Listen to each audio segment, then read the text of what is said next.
ये कहानी ममता की है। बचपन से ही घर में ये एहसास दिलाकर पाला गया कि औरतों को बोलने का हक नहीं है। अरे ममता, जरा जल्दी जल्दी हाथ चलाओ। रोज ऑफिस में देर पहुंचता हूँ तुम्हारे कारण। लेकिन आपका सारा खाना पैक और तैयार भी है। अरे जबान जितनी चलाती हो उतना अगर हाथ चलाती ना तो शायद घर को अच्छे से मैनेज कर पाती। क्या मतलब है? क्या नहीं मिला आपको? मोजे मोजे कौन देगा? ममता भागकर पति को मोजे देती है। वो हर किसी का ख्याल रखती, लेकिन उसके घर में रोज का रोना लगा रहता।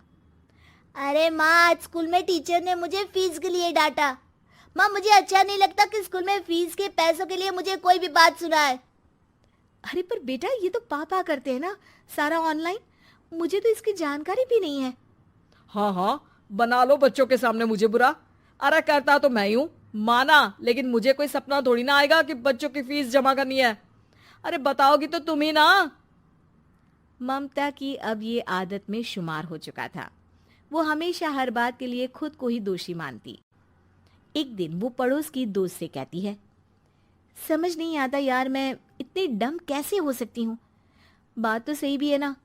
अब पति बेचारा नौकरी करे, पैसे कमाए, या फिर ये देखे कि बच्चों की फीस का वक्त है। क्या करूँ यार। पता नहीं, मेरे पति तो सारा काम खुद ही करते हैं। वो तो कहते हैं कि तुम थक जाती होगी, सारा दिन घर बाहर बच्चे तो। अच्छा, ऐसे भी पति होते हैं क्या? अरे क्या बात कर रही है? भाई साहब कभी तुझे किसी बात के लिए सुनाते नहीं? किसने कहा नहीं सुनाते? अरे ये पति चीज ही ऐसी होती है कि बिना पत्नी को सुनाए उन्हें चैन की नींद कहाँ आती है। तो तू भी परेशान रहती होगी कि कैसे, क्या, कब भूल गई। अरे वो तो मुझे बस इस बात के लिए ताना देते हैं कि मैं वक्त पर खाना क्यों नहीं खाती या पार्लर जाकर अपनी साज सज्जा क्यों नहीं करवाती। पड़ोसन बोल ही रही होती है कि ममता के बेटे की आवाज आती है। अरे माँ, क्या हो गया? लग नहीं रहा कि आज आप मुझे पानी भी देगी। अरे कब से खाने के लिए वेट कर रहा हूँ। अरे यार, मैं चलती हूँ। बेटा खाने के लिए वेट कर रहा है, मैंने उसे खाना भी नहीं दिया। अरे 12वीं में पहुंच चुका है तुम्हारा बेटा, उसे बोलो खुद पानी लिया करे। मैंने तो अपने बच्चों को काम करना सिखाया है। अरे यार, खुद की भी तो कोई लाइफ है। माना जब नहीं कर सकते थे तो किया, लेकिन अब इतने बड़े बच्चों की हर बात मानेंगे तो मुश्किल तो अपने को ही होगी। ममता को पड़ोसन की बात में दम तो लगता है, लेकिन करे क्या, आदत भी तो खुद ही ने डाली थी। ममता घर जाती है कि तभी बेटी आ जाती है। माँ, परसों मुझे एक शादी में जाना है। तेरी वो जो लाल वाली साड़ी है ना, उसे दे देना। मैं आज जाकर टेलर को दे दूंगी, वो उस साड़ी से सूट बना देगा। अरे नहीं नहीं तारा, वो मेरी माँ ने मुझे दी थी और उस साड़ी से मेरी काफी भावनाएं जुड़ी हैं। तुमको ना मैं दूसरी साड़ी दे दूंगी। ओके, कोई बात नहीं, लेकिन आज दे ही देना पक्का। तारा माँ की साड़ी से सूट बनवाकर पार्टी में जाती है, लेकिन जब वो पार्टी से लौटती है, क्या है, मैं तो समझ ही नहीं पा रही हूँ। अरे जब वो साड़ी मांगी थी तो ये छल्ली सी साड़ी क्यों दे दी?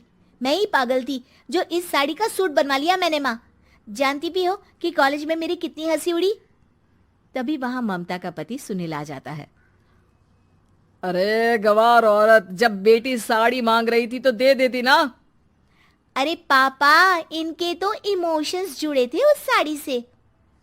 ममता इतने सब के बाद भी कुछ नहीं बोलती। मेरी बेटी की बेइज्जती हो गई, मैं बिल्कुल बर्दाश्त नहीं कर सकता ये। मैं नहीं चाहता कि मेरी बेटी से कोई भी ज्यादा सुंदर लगे पूरे कॉलेज में।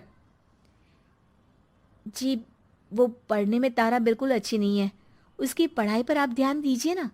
अच्छा, अब तुम मुझे बताओगी कि मुझे किस पर ध्यान देना और किस पर नहीं। रमेश जैसा ही ये वाक्य पूरा करता है, ममता की बेटी और पति उस पर जोर जोर से हंसते हैं। अरे ठीक है ना, पता ही नहीं चला कि कैसे वक्त इतना बीत गया। अरे कैसे पता चलेगा माँ, हम लोगों के पीछे जो तू बैताल की तरह चिपकी रहती थी, तुझे कैसे वक्त का पता चलता।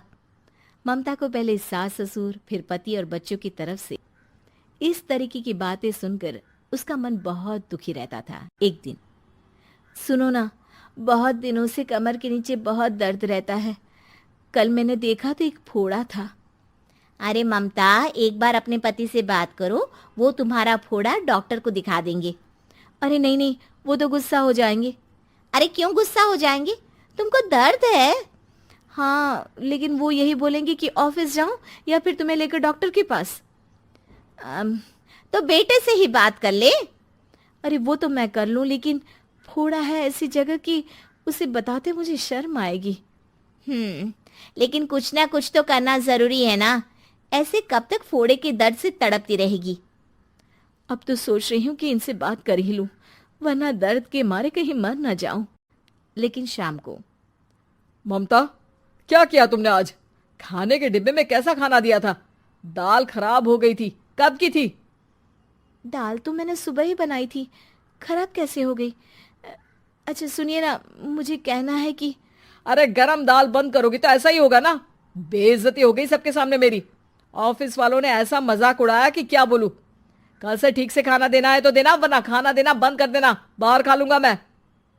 ममता, जो पति से अपनी परेशानी बताने वाली थी, वो अब ये सोचने लगती है कि कल से पति को खाने में क्या दे। अगले दिन ममता थकी थकी सी हालत में, आप लोगों के लिए नाश्ता बना दिया है, खाना बनाने की हिम्मत नहीं है आज तो। रात भर सोकर थक गई है ना, इसीलिए तो खाना नहीं बना सकती। हिम्मत नहीं हो रही है, मैं बस सोने जा रही हूँ। बस मैडम को सोने का बोल दो, फिर देखो कैसे सोती रहती है। माँ, फिर वही पराठा सब्जी। अरे हमारे साथ के दोस्त एक से बढ़कर एक नाश्ता खाना लेकर आते हैं, आप तो बस। सभी घर से निकल जाते हैं, लेकिन जब शाम को बेटा घर आता है तो घर में अंधेरा रहता है। बेटा लाइट जलाता है। क्या माँ, तुम्हारा भी जवाब नहीं है बिजली का बिल बचाने के लिए? वो बोल ही रहा होता है कि सामने माँ जमीन पर लेटी मिलती है। वो उसके पास जाता है। अरे माँ, क्या हो गया माँ? तभी वहां पड़ोसन आती है। अरे बेटा, तुम्हारी माँ के पैर के पास एक फोड़ा है, जिसके कारण ये लगातार कमजोर होती जा रही थी। मैंने उसे पहले ही कहा था कि घर में बता दो, लेकिन तुम्हारी माँ किसी को तंग करना नहीं चाहती थी। तभी वहां डॉक्टर आ जाता है। अरे इनके ऑर्गन में दिक्कत है, कोई बात है जो इनके मन में खटक रही है। अरे नहीं नहीं, इसके मन में कोई बात नहीं है। कोई काम है नहीं ना इसके पास, सारा दिन बस घर में ही रहती है। देखिए, मैं तो ये नहीं जानता, लेकिन हाँ, इनके मन में हमेशा कोई बात रह जाती होगी, इसलिए उनकी ये हालत है। अगर आप समय से नहीं ले आते तो हो सकता था कि। अरे नहीं नहीं डॉक्टर साहब, हम पूरी कोशिश करेंगे कि वो ठीक हो जाए। हम लोगों ने अपनी ही परेशानी माँ के सामने रखी, लेकिन किसी ने माँ की दिक्कत को जानने की कोशिश तक नहीं की। हाँ, मैंने भी ममता को हमेशा घरेलू जरूरत से ज्यादा काम का नहीं सोचा था। ममता को होश आता है और वो खुद को अपने बेडरूम में देखती है। वो उठने की कोशिश करती है कि माँ, अब आप नहीं उठेंगी। हम लोग है ना, हम लोग आपको पूरी तरह से खुश रखने की कोशिश करेंगे।